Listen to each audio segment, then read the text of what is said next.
আমাদের বাড়ির খুব কাছেই মৃন্ময়ী মায়ের মন্দিরটা। আর আমি প্রত্যেক বছর ষষ্ঠীর দিনে মায়ের কাছে পুজো দিই, আর মাকে একটা করে শাড়িও দিয়ে থাকি। তো এবছরে বাড়ির এত রকম কাজ হচ্ছে, কখনো মডুলার কিচেনের কাজ হচ্ছে, কখনো ফ্লোরিংয়ের কাজ হচ্ছে। তো এই করতে গিয়ে শাড়ির দোকানে একেবারেই যাওয়ার সময় পাইনি। আর আজকে হয়ে গেল ধরো পঞ্চমী। তো সন্ধেবেলায় তড়িঘড়ি করে একটা টোটো নিয়ে বাড়ির সামনেই একটা শাড়ির দোকানে চলে গিয়েছিলাম। আর ওদেরকে বললাম যে আমাকে 500-র মধ্যে শাড়ি দেখান। এই শাড়িগুলো ওরা দেখাচ্ছিল, আর প্রত্যেকটা কালারই দেখো বেশ ব্রাইট কালার।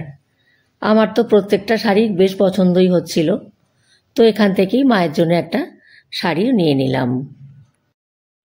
তারপরে নিজের জন্য কয়েকটা দেখলাম। এগুলো একেবারে নরম কাপড়ের, যে জামদানি, ঢাকাই জামদানি, সেইগুলো। কোনোটাতে সুতোর কাজ আছে, আবার কোনোটাতে এরকম জরির কাজ করা আছে। এগুলো ওই 1700, 2000 এরকম করে দাম।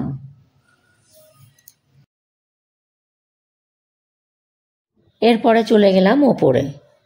তো এখানে সমস্ত রেডিমেড জামা কাপড়ই পাওয়া যায়। এই যে মেয়েদের স্কার্ট, লং ফ্রক, বাচ্চা মেয়েদের জামা কাপড়, এমনকি ছেলেদেরও নানা রকমের জামা কাপড়ও রয়েছে। ধুতি, পাঞ্জাবি, জামা, প্যান্ট, শার্ট, সব রকম জিনিস ওরা রেখেছে। আমার একটা ফ্রক কেনার দরকার ছিল, তো আমি একটা ফ্রকও নিয়ে নিলাম এখান থেকে।